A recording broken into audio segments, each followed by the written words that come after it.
আগে garden of ব্যানব্যান ১ এ একটি নতুন আপডেট এসেছে এবং এটি গেমের গল্প সম্পর্কে আমাদের ধারণা সম্পূর্ণ বদলে দিয়েছে। এই আপডেটে একটি নতুন সমাপ্তি, নতুন গোপন রহস্য এবং একটি রহস্যময় দানব যুক্ত হয়েছে, যা হয়তো ব্যানব্যান নয় এর ইঙ্গিত দিচ্ছে। তাই আজ আমি আপনাদের সবকিছু বুঝিয়ে বলবো এবং ভবিষ্যতে এই সিরিজের জন্য এর মানে কি হতে পারে তা বিশ্লেষণ করব। প্রথম বড় সংযোজন হলো ৬টি নতুন প্লাশি, যা ব্রিং আ ফ্রেন্ড ডে র জন্য নির্বাচিত চরিত্রগুলোর আদলে তৈরি। প্রথম প্লাশিটি হলো জাম্বো জশ, যা স্টোরেজ রুমে পাওয়া যায়। দ্বিতীয় প্লাশিটি হলো স্টিঙ্গার ফ্লিন, যা ক্যাফেটেরিয়াতে অবস্থিত। তৃতীয় প্লাশিটি হলো ক্যাপ্টেন ফিডলস, যা কাঠের প্লে হাউসের উপরে বসে আছে। চতুর্থ প্লাশিটি হলো ওপিলা বার্ড, যা দেয়ালের একটি প্যানেলের ভেতরে লুকিয়ে আছে। পঞ্চম প্লাশিটি হলো ব্যানবালিনা, যা বল পিটের প্রবেশপথের ঠিক পাশেই পাওয়া যায়। এবং ষষ্ঠ ও শেষ প্লাশিটি হলো ব্যানব্যান, যা অফিস কক্ষের ভেতর রাখা আছে। ৬টি প্লাশি সংগ্রহের পর বেশিরভাগ খেলোয়াড়ই সম্ভবত লিফটের দিকে ছুটবেন, কিন্তু আপনার তা করা উচিত নয়। এর বদলে ক্যাফেটেরিয়াতে ফিরে যান। সেখানে আপনি একটি ভেন্ট বা বাতাসের পথ দেখতে পাবেন, যা এখন খোলা যাচ্ছে। ভেন্টের ভেতরে একটি রহস্যময় চিরকুট আছে, যাতে লেখা, আগামীকাল নিয়ে আমি খুব আতঙ্কিত।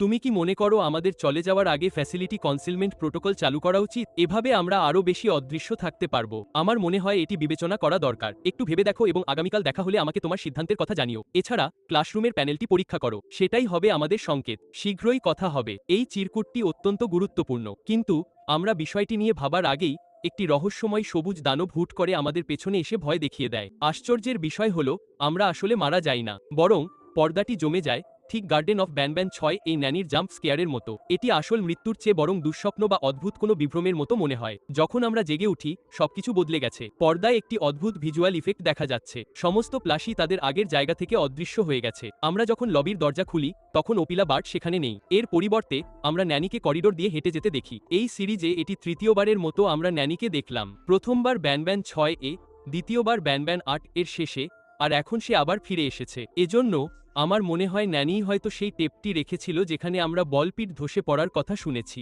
আমরা যতই অনুসন্ধান চালিয়ে যাই, খেলার মাঠ জুড়ে শিশুদের হাসির শব্দ শুনতে পাই। খেলার মাঠের একদম মাঝখানে আমরা ক্যাপ্টেন ফিডলসের একটি ছবি দেখতে পাই, যার চারপাশে অনেক খুশি বাচ্চা রয়েছে। এমনকি ওপিলা বার্ডের মূর্তিটির জায়গায় এখন ওপিলা বার্ডের একটি খেলনা রাখা হয়েছে। এই পরিবর্তনগুলো কিন্ডারগার্টেনের এই সংস্করণটিকে অনেকটা অতীতের স্মৃতির মতো মনে করায়। সবগুলো ৬টি ডিম সংগ্রহ করা এবং বলপিট ধাঁধাটি সম্পন্ন করার পর আরও কিছু পরিবর্তন ঘটে। এবার ওপিলা বার্ডের ধাওয়া করার দৃশ্যটি নেই। এর পরিবর্তে লিফট ডাকার পর সেই রহস্যময় সবুজ দানবটি আবার উপস্থিত হয়, কিন্তু এবার সম্পূর্ণ ভিন্ন কিছু ঘটে। আমাদের আক্রমণ করার পরিবর্তে আমরা সংগৃহীত ৬টি খেলনা তাকে খাওয়াতে পারি। সে আনন্দের সাথে জাম্বো জশ, তারপর স্টিঙ্গার ফ্লিন, তারপর ওপিলা বার্ড, তারপর ব্যানবালিনা এবং সবশেষে ব্যানব্যানকে খেয়ে ফেলে। কিন্তু যখন আমরা ক্যাপ্টেন ফিডলসের খেলনাটি তার দিকে বাড়াই, প্রাণীটি হঠাৎ থেমে যায়। সেটি না খেয়ে সেটি অদ্ভুতভাবে কাঁপতে শুরু করে। এটির শরীর রোবটের মতো ভেঙে পড়তে শুরু করে এবং তারপর সবকিছুর সমাপ্তি ঘটে। তাহলে ক্যাপ্টেন ফিডলসের খেলনাটি কেন এমন প্রতিক্রিয়ার সৃষ্টি করলো? আমার মনে হয় দুটি চমৎকার সূত্র রয়েছে। প্রথমটি হলো ব্রিং আ ফ্রেন্ড ডে র সময় কেবল ক্যাপ্টেন ফিডলস এবং স্টিঙ্গার ফ্লিন শিশুদের সাহায্য করছিল।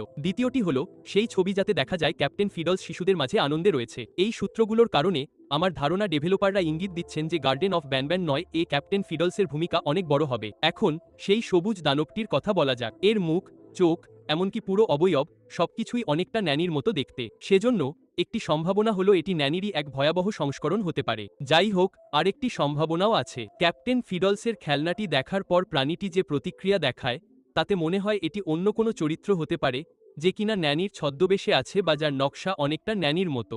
গেম শেষ হওয়ার ঠিক আগে প্রাণীটি আমাদের জন্য একটি শেষ বার্তা রেখে যায়। তোমার মুখটা পরিচিত, সামনে অনেক লম্বা সফর বাকি, ফিরে যাও, এই অনুসন্ধান যেন ফাঁদে পরিণত না হয়। অতল গহ্বরকে অক্ষত রাখো, এটি কৌতূহলকে ক্ষমা করে না। এই শেষ লাইনগুলো সম্ভবত পুরো আপডেটের সবচেয়ে বড় সূত্র। আমরা ইতিমধ্যে জানি যে গার্ডেন অফ ব্যানব্যান ৯ এর ঘটনা ঘটবে অতল গহ্বরে। তাই যখন গেমটি আমাদের অতল গহ্বরকে অক্ষত রাখতে বলে, তখন এটি সতর্কবার্তা নয়, বরং সামনে কি আসছে তার একটি ঝলক মনে হয়। সামগ্রিকভাবে ব্যানব্যান ১ এর এই আপডেট গল্পের কিছু প্রশ্নের উত্তর দিয়েছে, কিন্তু এটি আরও বড় রহস্য তৈরি করেছে। সেই সবুজ দানবটি আসলে কে? এটি কি সত্যিই ন্যানির সাথে সম্পর্কিত? ক্যাপ্টেন ফিডলসের খেলনাটি কেন একে কাঁপিয়ে তুলল? রহস্যময় নোটটি কে লিখেছিল? আর অতল গহ্বরের ভেতরে ঠিক কি আমাদের জন্য অপেক্ষা করছে? আশা করি ব্যানব্যান ৯ অবশেষে আমাদের সেই উত্তরগুলো দেবে। তবে ততক্ষণ পর্যন্ত এগুলোই আমাদের কাছে থাকা সবচেয়ে বড় ক্লু।